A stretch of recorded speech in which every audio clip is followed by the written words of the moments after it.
Welcome everybody to Athletically Speaking, Wagon Wheel Sports Greetings. College Football Show.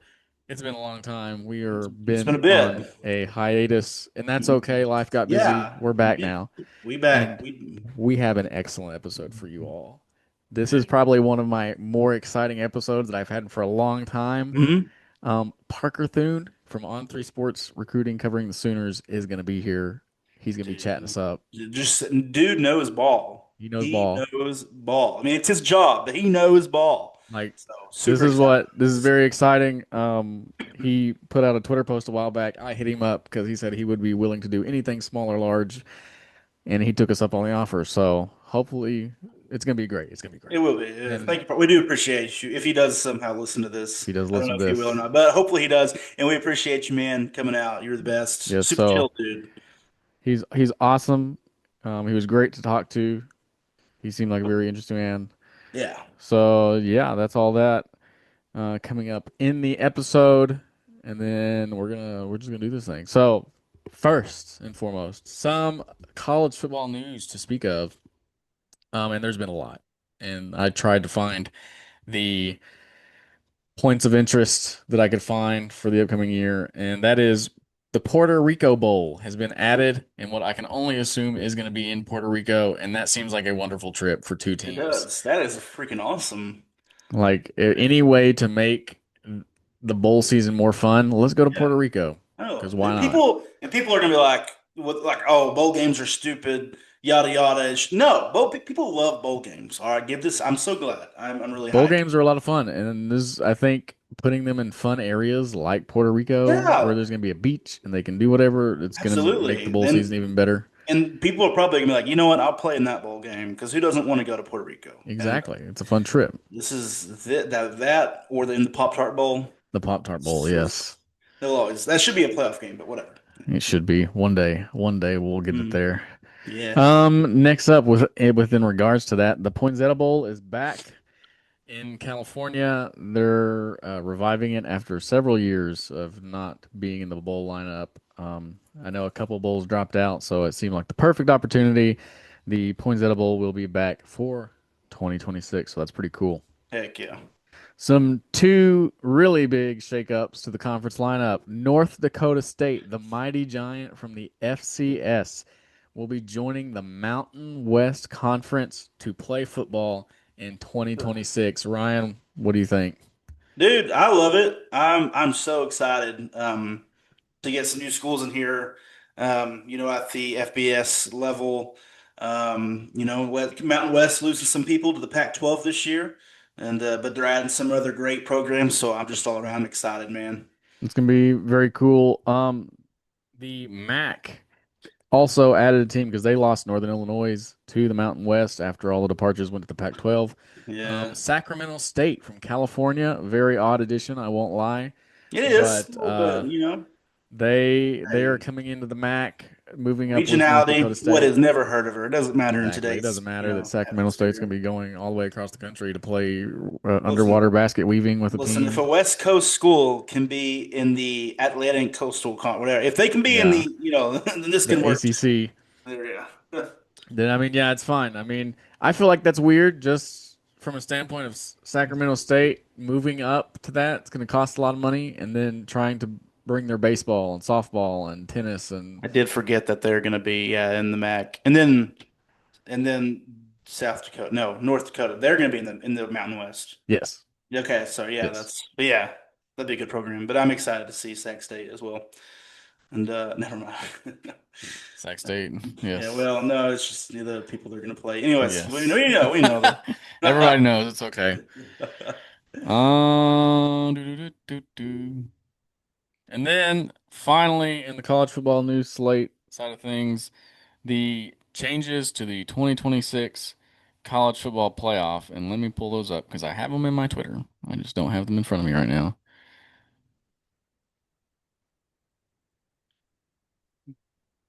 This it's very interesting. Oh, I have other news. But we'll get to that in a second.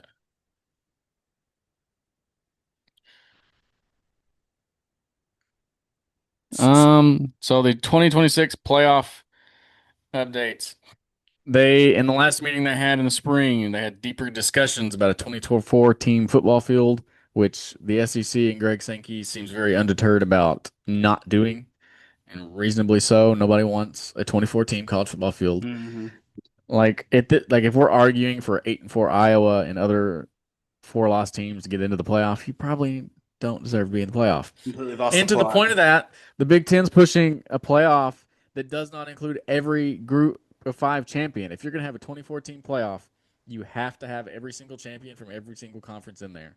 I feel like that's the only way, the right way to Hmm. do it. If you're I going to have agree. only, and they're not planning on doing that. They're just wanting to put 8-4 Iowa and Vanderbilt in there, which granted they won 10 games, but Yeah, but stupid. Then they need to get their own, like we've talked about before. They need to get their own playoffs in and I agree. championships. They're not going to be. I think the G5 needs to be a part of their own thing and Yeah. do their own thing. Hmm. I agree. I mean, kind of. It's. I mean, I don't know. It's I feel definitely. like that's I would hate it. I enjoy because sometimes you have a really good G5 school, and when they put up numbers and can do some damage to they can these. do some. My argument to But this is like, I they don't know. can Those do are anomalies, damage, though. but that who was the best G5 this year? Who was it? JMU and Um, Vanderbilt, Yeah, or not Vanderbilt, Jamie, Tulane. and yeah, Neither one of those teams were going to get anywhere close to no, Indiana. no, heck no, no. But So like they could make noise. They could go beat one team maybe, but if yeah, you want to give them a shot to actually win a title, then they need their own playoff. I mean, yeah, I do agree. I hate it, but I do. It's, So that's where we're at. Anyway, even that's fair. further, the group of six auto bid changes because yet again, Boise State got the bye 2 years ago, and they had to change it to where the G5 just automatically gets the 12th seed. And then two G5s made the playoff because Duke, at a five-loss team, won the ACC, which yet again, Duke should not be in the playoff at a five loss. But they Mm-hmm. changed the rules now to where every Power Five champion is going to get in the playoff. You can't tell me that Duke with five losses deserves to be in either of those G5's teams. Yeah, that too. And Vandy didn't make it either, and they, Like, so there's yeah, plenty of other options to not put that team in there because it's going to happen again where another five-loss team somehow, some way is going to get in. It's just, I don't know, it's and get ridiculous. annihilated and embarrassed on national television. But Which the ACC has said that they're going to change their deciding who plays for a conference title, so maybe that'll fix it. I don't know. mm, And then one of the other things, which now I can't even see it. Oh, Notre Dame. If they get in the top 12 rankings, top 12, they are automatically in the playoff, no matter what, okay, which is, I think, ridiculous. But I mean, I feel yeah, like I that's mean, just in general anyway. If you're in the top 12, I guess like this past year, they would have been in the playoff and it wouldn't have been Miami or whoever, which Miami played for a national championship. So I think if you're the 12th seed and you got bumped out because of an auto bid, then oh well, tough nuts. Like, yeah, that's my thought on that. Notre Dame, don't be a weenie. Just be mm-hmm. better. That's right. Don't lose to Miami and then getting a head to head with them. I mean, Mm. so just win your games. That's all. That's all this is. It's simple, man. Just win your games. Yep. Yeah. All right.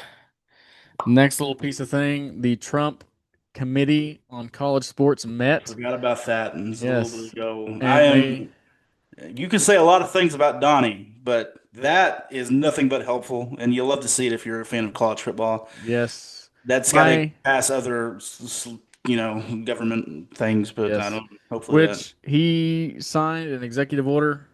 I believe, if I'm thinking of the right thing, he signed the executive order, which basically Which said you got 5 years to play 4 seasons of football.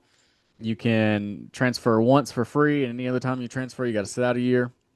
is kind of it's executive order. That does that mean like it's like set in stone? That's already a thing. Yeah, but I mean, To my knowledge, I mean I should know it things, but I'm just, a dumb I don't American. see how you're going to enforce it, is my thing. Yeah, I don't know. It's There needs to be a governing committee of the NCAA that's actually there to do this because getting politics involved is just going to mess it up a little bit. And I feel as if I don't know. It's not gonna be good. Yeah. I don't know, man. It's a mess. It's all a mess. It It's like is. a Wild West out there. It is. I like his idea. Everything he Oh, put forth absolutely. was, I think, it was great. It's like that's Hmm. exactly what needs to happen. It's going to cut down on these people playing for until they're however long, Yeah, however dude, you won't old, have and then they're going to 28 year stop. olds Yeah, they're going to playing stop. against 19-year-olds. Yeah, dude. Yeah, and then they're going to stop the transfers. Like some people have literally been at like five or six different schools, and Hmm. that's dumb. Yeah, man. So I like his idea. We just got to. I don't know how we're going to enforce it, but hopefully that comes about soon. And Hope then so. lastly, for the college football news, the draft happened quite literally just last week. Hmm. Fernando Mendoza went number one to the Raiders. Raiders. Godspeed. Yeah, good luck to that Indeed. man. Yeah. Yeah, dude. And then, I mean, that was the biggest highlight, really. I mean, Diego No, Pavia did man. not go went undrafted, He which I went, thought was yeah, kind of which funny. Diego Pavia made Diego Pavia go undrafted. Yeah, he 1000%. It was so it was on him because he was skilled, but man, he's He just a shouldn't have horrible been human being, saying really. F Indiana and all this other Yeah, stuff on his like Instagram. He literally, I don't know if, so no team's gonna want you being a no. sore loser. And did you see his latest comment on Instagram? He posted a story that was like, "F the NFL, I write my own path." Yeah, after Like, dude, doing and yeah, it's like, come on now, let's be real. man, stupid. Yeah, I think that's it. I saw the Pac-12 change their logo, but that was real minor. It doesn't really look Yeah, that different, but that's I think cool. it But looked pretty cool though. It looked better than the other one did. yeah, did you? Yeah, They've I had like that the since mountain 2012. thing. I'm glad they kept that. Yeah, But yeah, man. So- I just think it's cool to see all those teams with Pac-12 logo on them. No, dude, it's gonna be so cool. I'm excited for it. Be a lot of fun. Be a lot of fun. Yeah, All man. right, unless there's anything else news-wise that you have, that's all I got. I don't believe so, man. All right, well, we're gonna cut into this now. That's all the news we got. Enjoy Parker Thune and enjoy the interview right now. All right, everybody, welcome in our special guest today, Parker Thune. He covers recruiting, and the portal for the Oklahoma Sooners. He's on KRF Sports. If you can give that a listen, it's awesome. And then, as well as a Heisman voter, welcome in Parker Thune to Athletically Speaking. Thank Yeah, you. thanks, fellas. Pleasure to be here. Let's just get this thing kicked off. Started in the Sooner spring game, happened April 18th. What were some things you just noticed from the spring game? Some highlights, some things that going into 2026 that you're really excited for the Sooners. Yeah, I'll be honest. It's tough to draw many takeaways from a spring game like that one just because there was such an imbalance in the way Mm, that the teams were constructed. You had basically the entire first team, all of the rotational contributors on the red team, and then all of the reserves, all of the true freshmen on the white side of things. And so it's really, really hard to come up with any meaningful takeaways when that is the dynamic, just because you're not sure how many grains of salt you got to take a given performance with. And so I will say it was really, really encouraging to see. If there was one thing I took away from the spring game, it is that Jahsir Rogers, the true freshman wide receiver from the state of Delaware, is going to be a tough guy to keep off the field because he was on the white team and he was about their only source of offense throughout the spring game. He was the guy that was consistently getting open, making plays, creating separation, got deep behind Reggie Powers. Oklahoma's entire first team secondary was on the field, and he got deep, got behind the secondary for a 40-plus yard reception from Whit Neubauer. And so I think it's performances like those that stand out a little bit more when you have that type of a dynamic between the two sides. But for everybody on the red side, man, yeah, you had some impressive individual performances, no question. Lloyd Avant was great. Desefin Walker was great. Rocky Beers was great. But it's really tough to gauge, okay, are these guys really the real deal? Are these guys going to be players for Oklahoma in the fall? Or is this just kind of a byproduct of getting to play scout team guys? and spring games, like you said, are very wishy-washy in regard to taking away big ideas from it and trying to comparing that into the next year. Just looking forward standpoint with like John Mateer and like some of his mechanics. I know he mentioned in some interviews after the fact how he'd been working on, going instead of taking away from the sidearm and going more overhead. Is that going to be a big play, you think, just from spring game looking on? I mean, I'll be honest. I didn't think the difference was super noticeable in the spring game. It didn't feel like a radically different version of John Mateer, and I think that's fine, guys. He seemed like his usual self. A little bit erratic at times, didn't hit all the throws, but really flashed some big playability, delivered some balls down the field on the money. And so, man, he's got kind of a freewheeling style at the quarterback position. That's what makes it fun. That's what's going to make Oklahoma's offense fun this fall. And so you take the good with the bad in a performance like that from Mateer, understanding that there's probably going to be a lot more good than bad this fall, assuming he can stay healthy for all 13, 14, 15 games, whatever it winds up being, because it's clear that he was not the same guy after the thumb surgery in 2025. And so it stands to reason that if we get a full year of a healthy John Mateer, he's going to more closely resemble the version of himself that we saw through the first 4 games of the 2025 season before that injury occurred. So is he going to be a Heisman finalist? I don't know. I wouldn't lay money on that, but also I don't think he has to be. I think all he has to do is just focus on controlling the controllables, keep the ball out of harm's way, lean on that running game, which he's going to be able to do more this season, both because of the play up front and Oklahoma's rejuvenated backfield. He's not going to have to carry as much of that weight in the ground game on his own shoulders. And really, the main task at hand for Mateer is just, hey, distribute the football to your playmakers. Oklahoma beefed up the tight end room, got him playmakers there. They beefed up the wide receiver room, got him playmakers there. So just play within yourself. That's going to be, I think, the directive from Ben Arbuckle and that Oklahoma staff for John Mateer this fall. I'm glad you mentioned the running back. Murray went off to the Chiefs and McCullough came in and brought in some guys. How much of an impact do you think McCullough is actually going to have on that running back room, and how much more of a step forward are they going to be able to take? Yeah, I expect they'll take a step forward because I look at Dylan McCullough's track record, and it's the only thing you can expect. He has been successful literally everywhere he has coached, without exception, from Indiana to USC to Notre Dame to his 2 NFL stops, Las Vegas, obviously, and then Kansas City before that. Man, like Dylan McCullough is the type of guy that I I don't know what his special sauce is, but the proof is in the pudding. He gets results. He gets production out of his backs.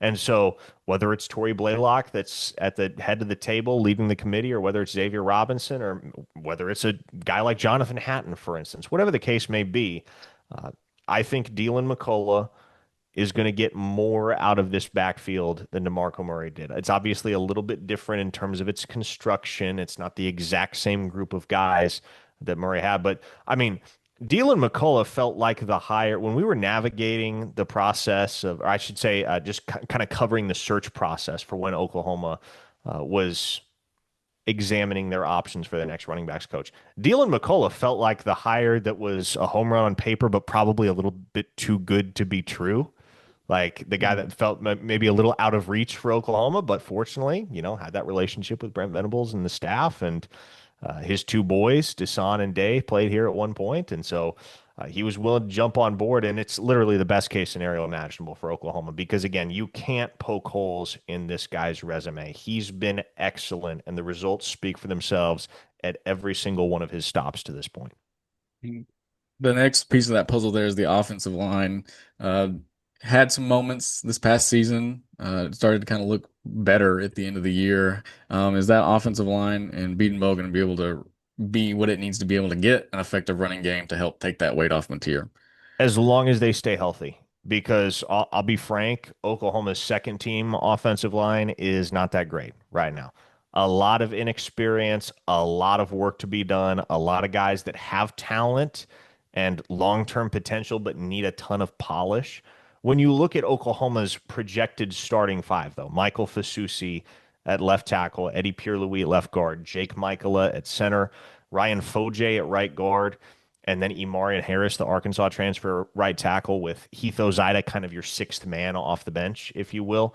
That's a really strong group. That should be the strongest group that Oklahoma's had in, I would say, the decade that has been the 2020s up until this point. Maybe you go back to 2020, they had Creed Humphrey, they had a couple NFL draft picks in him and Marquise Hayes. They had Adrian Ely. They had Tyrese Robinson. That was a pretty stout offensive line. But I would say it's certainly in the Brent Venables era, this ought to be the best offensive line that they have fielded, that Bedenbaugh has fielded, if they can stay healthy. If that depth gets tested at all, if you lose two or three starters and you're starting to rely on guys that, quite frankly, haven't done a whole lot at the collegiate level yet to make you believe that they're capable of carrying that weight in the SEC, that's where things start to get dicey. But as long as Oklahoma can keep that starting five healthy and uniform for the majority or hopefully all of the season, the Sooners are going to be in really, really strong shape when it comes to being able to protect John Mateer and pave the way for those running backs in the ground game. That seems to be a bit of a problem, at least the last few years, health wise. Is just it seems like one Yeah. person goes down and the next person and the next, and it's just like a snowball effect there. Just from the spring game, what are some things that you've seen that maybe raise a little bit of concern or just leave you feeling uneasy? Yeah, I think the Achilles heel on both sides of the football has to do with depth. It's the offensive line depth for me on the offensive side of the football. And then defensively, man, they don't got a lot of bodies out there at safety. You feel really, really good about those two starters in Peyton Bowen and Michael Boganowski, right? And so it's kind of similar to the offensive line. It runs parallel in a sense. You're confident in the starters, but you gotta keep them healthy because they're training Amarian Robinson, the rising sophomore from the state of Arkansas, to play both safety positions so he can kind of be your swing guy. Reggie Powers, who's primarily going to play cheetah, is obviously capable of sliding back to safety as well. And then you have a couple of true freshmen in Nico Jandro and Markel Ford that are quite literally the only other scholarship players at safety. So Oklahoma is thin there. I would think if the spring portal were still a thing, Oklahoma probably would have gone and grabbed a veteran safety out of the portal. But hey, what you get is what you got heading into 2026 at this point with the NCAA's elimination of the spring portal window. And so uh, it's going to be paramount that Oklahoma can keep Peyton Bowen and Michael Boganowski active and on the field for the duration of the season. Because if either one of those guys goes down, man, the Sooners may have to take some drastic measures to keep things afloat when it comes to the composition of their defensive backfield. Hmm. What do you feel is some 2020, what is reasonable expectations to set for the Sooners this year? I think this team can and should go back to the college football playoff. Um, they're going to be better, at least on paper, than they were a year ago. That team went to the college football playoff. I think it's a person. I think it's personally a very reasonable assumption that this team will be back in playoff contention. And I think there are going to be plenty of folks who are disappointed if they don't make that 12-team field. And I think that's fair because this is John Mateer's last ride. This is the guy that Ben Arbuckle brought in from Washington State to lead the charge, to help the Sooners reascend to the level of greatness that is expected in a place like Norman, Oklahoma. They don't bring everybody back on defense, obviously, but they have several rock solid program cornerstones on that defensive side of the football that they're going to be able to count on, especially up front, man. Oklahoma's defensive front could be devastating with Danny Okoye, Taylor Wine, David Stone, Jaden Jackson, and all those rotational guys that'll be capable of sliding in behind them and giving you solid snaps and I would say flashes of potential here and there. I think it kind of like what Marcus Strong did last year, even though he's not around in 2026. Oklahoma is going to have plenty of those types of guys that, maybe they're not touching the field for more than 10, 12 snaps a game this coming season. But when they do touch the field, you will feel their impact. You will notice them. And so defensively, this should be a top 10 unit in the country. Offensively, there should be much, much more progress and much more consistency on that side of the ball than there was a year ago. And so, yeah, I think it's not necessarily college football playoff or bust the way that it is for some teams across the country. Like it's very clear Texas is going all out for 2026, right? The way that they've structured that roster, the way that they allocated resources this past offseason, they're trying to make a championship push. It's almost championship or bust for a team like that. I don't know that it's going to be a colossal failure if Oklahoma goes 9-3 and winds up on the outside looking in of the playoff bubble. But this is absolutely a team that, at the bare minimum, wins 9 games. If they fall short of that threshold, something has gone wrong. Nice. I think it's very interesting because, we think of the defense and how Brent Venables has that locked down. And now with Owen Heineke seemingly being back pending the NCAA appeal, it's like it's completely flipped from what the Lincoln Riley era was, where you're worried about the defense and not concerned about the offense. And now it has switched a little bit. But the Mhm. offense seems to be on the rise, and hopefully that can settle out.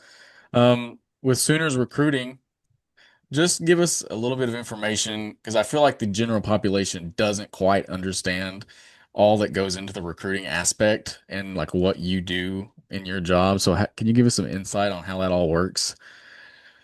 Oh gosh. That's a broad question. Um, are you talking about like what goes on in my world or what goes on in Oklahoma's world? Just like Those are in two your different things. world. Oh man, it's just it's a constant battle to stay on top of what is new, what is relevant, what is happening behind the scenes. And so what that means is just staying tapped in with a variety of program sources to make sure that if anything is imminent, anything is set to occur, you know when and where it's going down. What the general trends are with some of their key targets, and obviously, touching base with the recruits themselves is paramount within the role as well. So, man, it's a very very nuanced job. It's something that I think it probably took me 3 or 4 years of doing it, maybe longer than that, to be honest, to feel like I really had a solid handle on everything that the role requires. It's been, throughout my career, it's been a lot of learning as I go, picking up things here and there, but just generally just making sure that you develop trust with people who are in the know and people who are directly involved with those types of processes.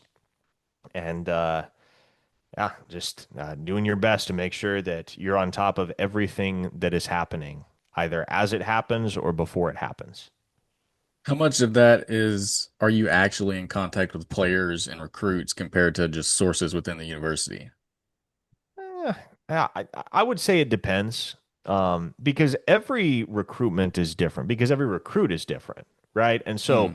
there are certain kids that are far more open, far more accessible for media members such as myself. And so just to pick a couple examples, for instance, Jamison Roberts, Oklahoma's quarterback commit in the 2027 class, is one of the most accessible, congenial, professional kids that I've ever dealt with in this process. He's a gem, and Oklahoma's fortunate to have him, not just because of the player that he is on the field, but because of the person he is off the field.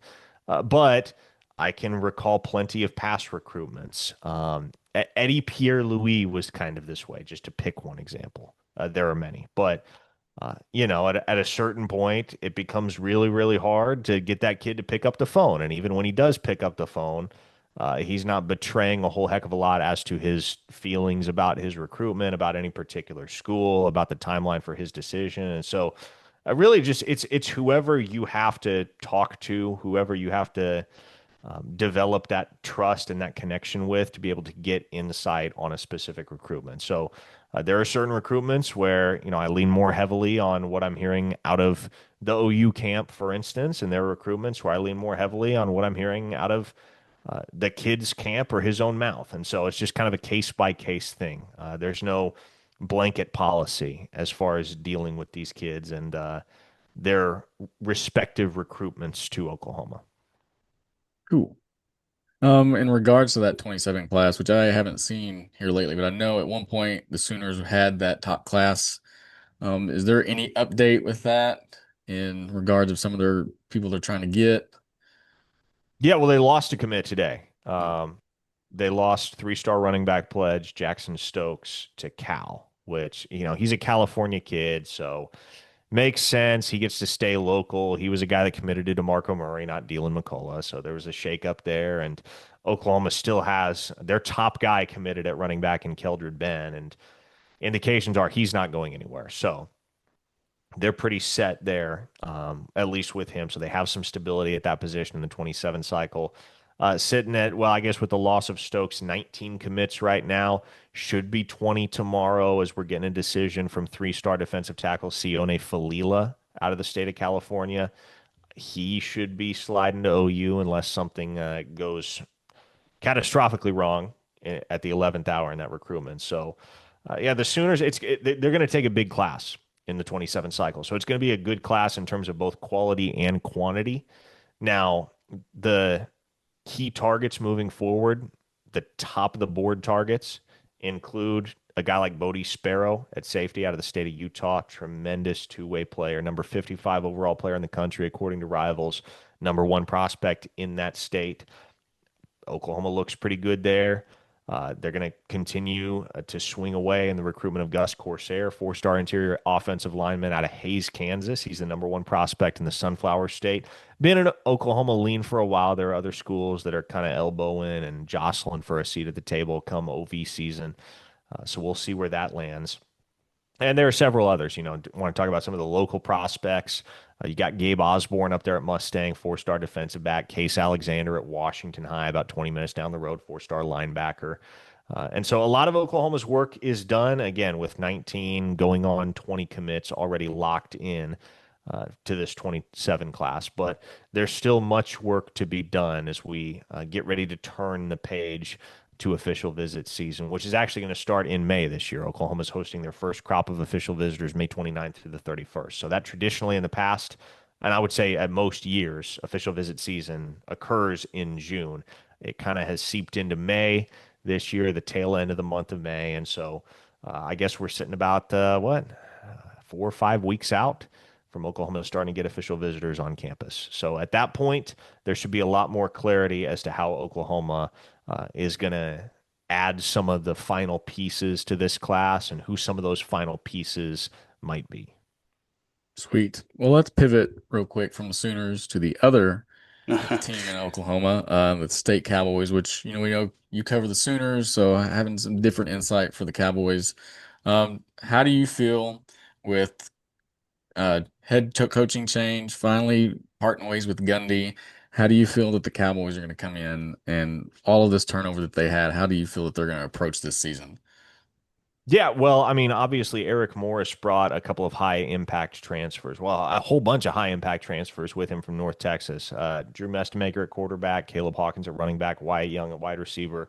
He's got some dudes with him that are going to help him. They're going to enable him to be able to win right away in the Big 12. And, I don't think they're going to win double digit games or anything, but I think they'll get bowl eligible.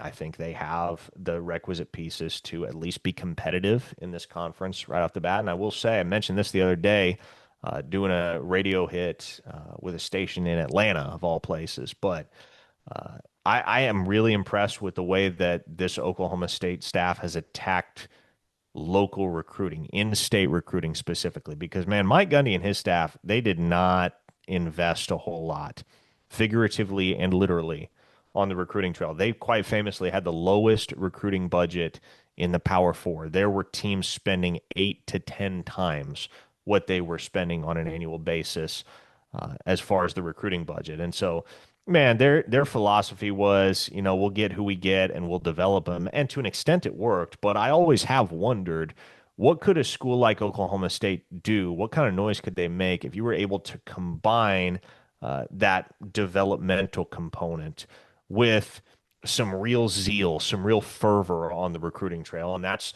what Eric Morris and his staff have brought in their first few months on the job up in Stillwater. So I'm excited, man. I'm excited in particular because there are a lot of talented football players in the state of Oklahoma every single year, and not all of them get the chance to wear a Sooner uniform.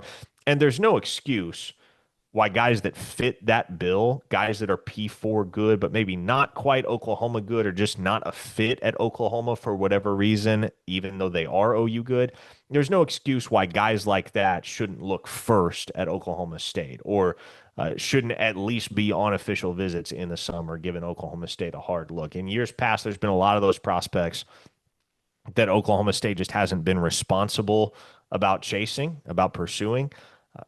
You're not really seeing that anymore in this 2027 cycle within state lines with the way that Eric Morris and his staff are going about their business. So I like it, man. I like the people on that staff. I like the way that they've attacked things. And man, I think there are much brighter days ahead in Stillwater. And I think the ceiling for that program under Eric Morris is significantly higher than it was under Mike Gundy because of those factors that I just referenced. And Oklahoma State is a quality program. Like they have had Yeah. success in the past, and it's something they should have success with in the future. And especially if they're really deciding that they want to lock down some of these in-state guys and bring them in to help develop some of that. What are some things, just lowlights? What are some things that worry you about the Cowboys coming into this year? I mean, it's all the new and it's a very simple thing. Like that's not a super shocker of an answer, I guess. But when you bring in that many new guys, when you have to execute as much of a roster overhaul as Eric Morris does, Oklahoma fans know this well, man. You think back to 2022, there was talent on that roster, not nearly as much as there is or was in 2025 or will be in 2026. But man, they went 6-7, and it was a real rocky campaign. And a lot of what it came down to is, man, you have a matter of months to instill a whole new culture, install a whole new system and a new scheme on both sides of the ball, and build that camaraderie within a locker room that in the portal era is going to consist of 40, 50, maybe 60 new scholarship guys. And so that's going to be the struggle, and it's also I think to get more specific, what Oklahoma State is probably going to struggle with is trench play because it's real easy to overhaul a receiving core in the portal, overhaul a running back room in the portal, bring a guy in, a high caliber guy in at quarterback via the portal and plug and play him. It's not as easy to get in the portal and in the span of one offseason just fix an offensive line. And that was a real weakness for Oklahoma State in 2025. They lost some starters off that line. I think about a guy like Grant Segrin, who transferred to Northwestern, that actually was one of the lone bright spots on the entire offensive side of the ball for Oklahoma State. You got to replace a guy like that. You got to bring in essentially an entire new trench group. That's every bit as true on the defensive side of the ball as it is on the offensive side of the ball. So I think the Pokes may struggle a little bit in the trenches. That's going to be their main vulnerability, and that's why it's tough to sell myself on this team being a legit like Big 12 championship game contender. I think they'll get bowl eligible. I think they'll win in year one, but I don't expect them to be sitting there in the AP top 25 at year's end. That would be a very impressive coaching job by Eric Morris. That would be a coach of the year caliber coaching job by Eric Morris. If he can get a program that went 1-11 last year into the postseason AP top 25, that's a little bit beyond my expectations and what I think are reasonable expectations for that program. You just touched on 2026 expectations there. How would you see a timeline for state fans to be like, this is when you can probably start to really expect to see them pushing again for Big 12 titles and even spots in the playoff? Yeah, I think year three. My expectation is they're going to be all right in year one. They'll be better in year two. If everything really clicks and everything goes smoothly and you don't hit any major hiccups along the way, whatever that looks like, and it could look like a multiplicity of things, but if everything stays on track for Eric Morris and that staff, they should be winning at a high level right around year three, maybe year four. I'm not saying year three you should go in with college football playoff expectations if you're an Oklahoma State fan. But I think it's reasonable to expect that a guy like that, given the success that he has had throughout his coaching career, has them in Big 12 title contention by year three. I think it's with a lot of people now, with the way the portal is set up, uh, seeing things like Indiana and Kurt Signetti. It's like, well, this guy went and did this in 2 years. It's like, how do Yeah, you man, manage there's between going to be a that to lot. Kurt this? Signetti is going to get a lot of coaches fired in the next 5 years because that is such an anomaly. What he did at Indiana is so outside the realm of what is reasonable to expect for any coach, any program in terms of the timeline and the extent of a turnaround that there will be athletic directors that judge their coaches, their handpicked hires by the Signetti standard, and nobody's going to touch the Signetti standard because it can't be done. What he did at Indiana is not going to be replicated. in the near future, in the not so near future. Like to see a turnaround like we saw at Indiana in the span of 2 seasons, it beats anything that I've witnessed in my lifetime. And many of the folks that have been covering the sport for a lot longer than I have, that have lived a lot longer than I have, will tell you it's maybe the most impressive thing that's been done in the history of college football, because that program was as irrelevant as it gets when he got there, and then they won the national title in year two. So that type of thing doesn't happen. It's not going to happen, and hopefully there is a recognizance and there's a realization across the country from ads that are tempted to expect such things from their head coaches, that okay, that is the exception, that is not the rule by any stretch of the imagination. Sweet. Yeah, man, that's basically all I had. We covered a little bit of the recruiting, talking about the in-state guys, talking about 26 expectations for both Sooners and Cowboys. Ryan, unless you got anything, then we can let him go about his day. No, man, I'm going to let him go. Yeah, I really said everything that I can think of right now. But yeah, man, we appreciate you coming out, brother. We really do. It's Yeah, been a Yeah, sweet. pleasure no problem, having fellas. you. Yeah, thanks for coming out, and we'll let you get on about your day. All right, y'all take it easy. You too. Man. So that was the Parker Thune interview. He's an awesome guy. I hope you all enjoyed that as much as we did. Like that was a lot of fun. He obviously knows his stuff, like as Ryan said earlier, he should because that's his job. But I think he had a lot of good insight that maybe You we did. people normally just don't get. I hope that. Yeah, man. It's a completely different world going from just a normal spectator, and then we're attempting, obviously, to Mm, to kind of do what he did or have the knowledge that he does. But it's hard going from just have a full-time job and then yep. finding information out, and then that's his job. I don't know, but I don't know. I talked to him briefly before you got on. I don't know if you actually heard any of that because I asked him about him being a Heisman voter, yeah, and he talked about how there's like regions within the United States, and the region guy here, somebody as long as you he said as long as you stay in the business, you have a Heisman vote for life. So he said that somebody left and stopped doing covering college sports and stuff, and he got that guy's vote. So I think that's pretty awesome. There's like dude, so hope. I mean, hey, maybe one of us could be Heisman voters one day, it and would that'd be be freaking awesome. awesome. I would love So that a lot, dude. hopefully we're gonna keep at this. Heck yeah, Parker dude. Thune's awesome, great interview. Yeah, man. He's an awesome guy. Appreciate him coming Yeah, on. for real. Thanks for coming out, my man.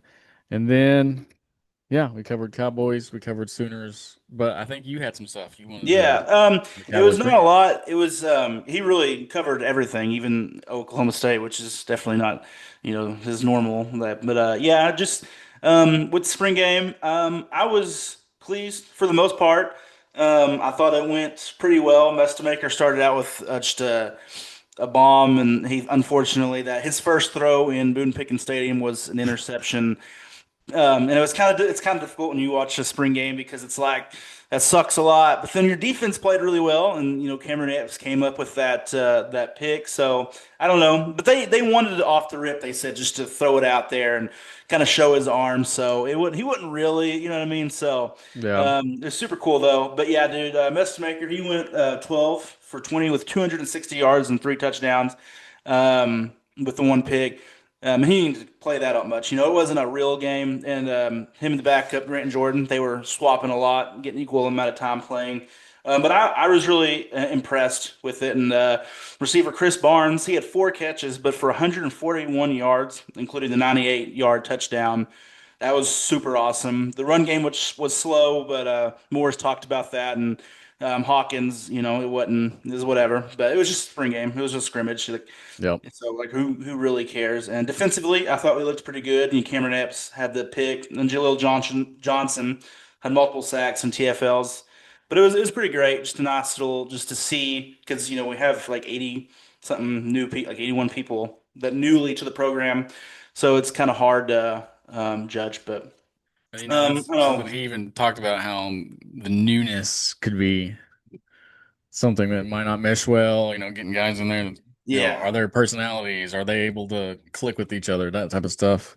But I mean, so far, I know that Morris is really big on relationships and treating your teammates as your brothers. And It seems like they're really adapting well and they're buying into what he's selling, and so he seems hopeful. So I'm hopeful. But yeah, I mean, obviously, like with the pickups that we got, the recruits this last year, Maker, White, Young, Caleb Hawkins, those are the big one. Sadiq Clements, the defensive tackle from NNT or North Texas. Yeah, and then another one, Caden Jones. He's an in-state running back from Jinx. I'm really excited to see him play. He won't obviously get to play this year, but I'm excited to see how he develops and how he grows as a person.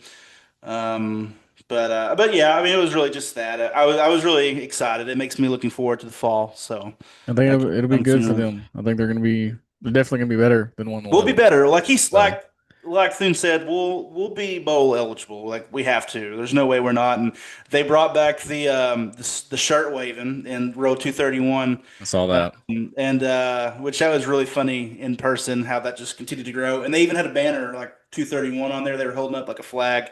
That was a lot of fun. But Coach Morris, he didn't like it. He says, we're going to be winning too many games for that to matter, and he wants to phase that out. So Well, that's hopefully good. hopefully they respect that. I guess I get it. I get that. I mean, that's completely fair. Yeah, I mean, everybody knows people do that because there's nothing else better to do at the yeah. game than sit there It's, and do that. So, we could have a new tradition from something that's not that depressing. That'd be great. exactly, and be But, winning and be happy all the yeah, time, and your mental yeah. stability will be a-okay. I know, right? But All yeah, right. man. Anything else in the spring game you want to toss up there? Oh no, I think that was it, man. Cool. All right. Well, let's get into this thing. Ryan's 2-minute timeout. Yeah, haven't done one of these in a hot minute. Been a hot minute. I know, dude. I have and it's getting hard now to ask because like questions I've not asked before and finding related topics, but we're making it happen. Question number one is what was the original mascot for Georgia before UGA? I didn't know they had one Interesting. actually. Like mascot is in like nickname or mascot is in like It's their the. mascot. It was before the Bulldogs. All right. I had Was no it idea. And I should have looked at the year because this was obviously a long time ago, but it was the goats. It was a the goat. goat? It was a goat. Yeah. I was gonna say like the Hawks or something like that, kind of like Auburn, like an Yeah, eagle. that's fair. But The yeah, goat, it was a goat. So I need to look that up. And I'm sure that's true. The internet's never wrong, but yeah. right?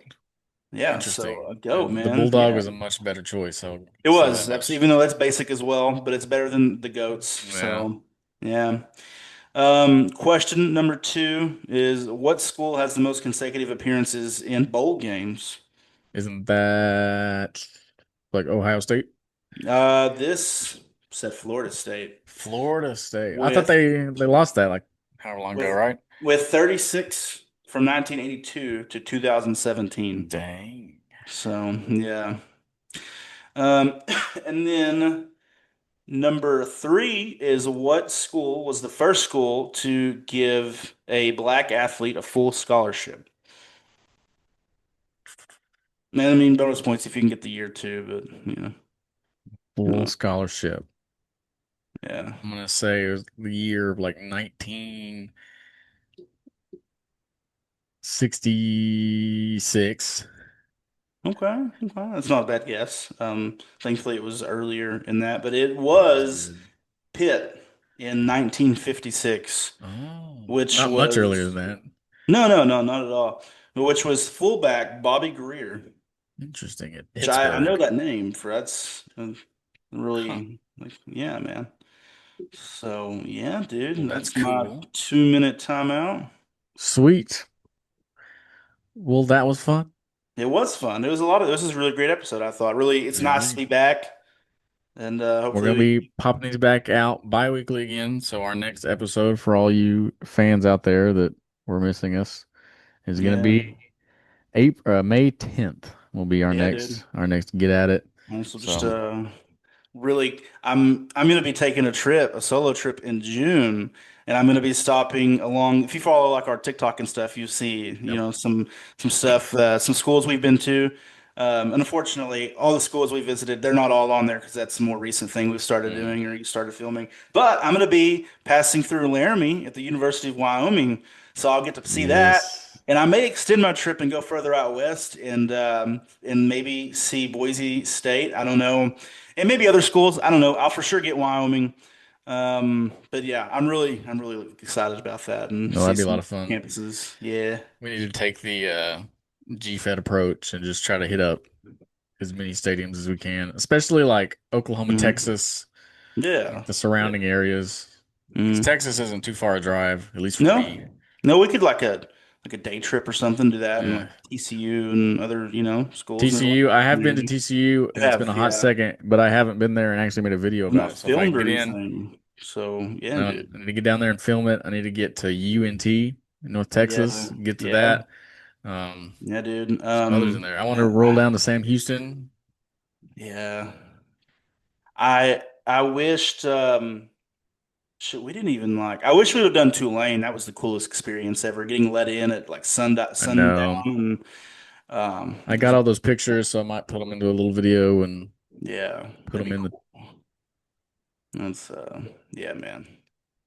But yeah, sweet. All right. Well, just as a reminder from people, we have now started our thing over up here at the top. We'll be back to 0-0s for our score. I'm pretty sure I beat Ryan every week because he never played. So as the final tally, I am 1-0 on the year. So whatever. And then we'll have our countdown to kickoff and all those fun things up in like this corner somewhere roughly. So yeah, football is too far away to be. We're I think we're closer. No, we're not. I mean, football just ended in January. Let's see.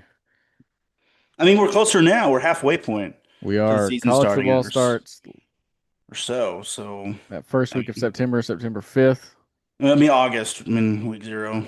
Yeah, So August 29th. So one, two, something like three, 4, 5, 6, 7, 8, 9, 10, 11, 12. We are that. We're at least 18 weeks away. heck yeah, man. It'll come before we know it. I mean, We'll I'm get looking forward there, and to it. I'm very excited for it. So, My what mental about needs it. Needs football. Or, exactly? when the season starts, if we suck again, my mental health will decline once again. But we'll see. I don't know. I'm hopeful. It's all right. Hey, we'll see what happens. That's right, man. All right. Well, that's all you got. Then that's all I've got. Yes, Hope you sir. enjoyed this I episode did. of Athletically Speaking. Bye bye.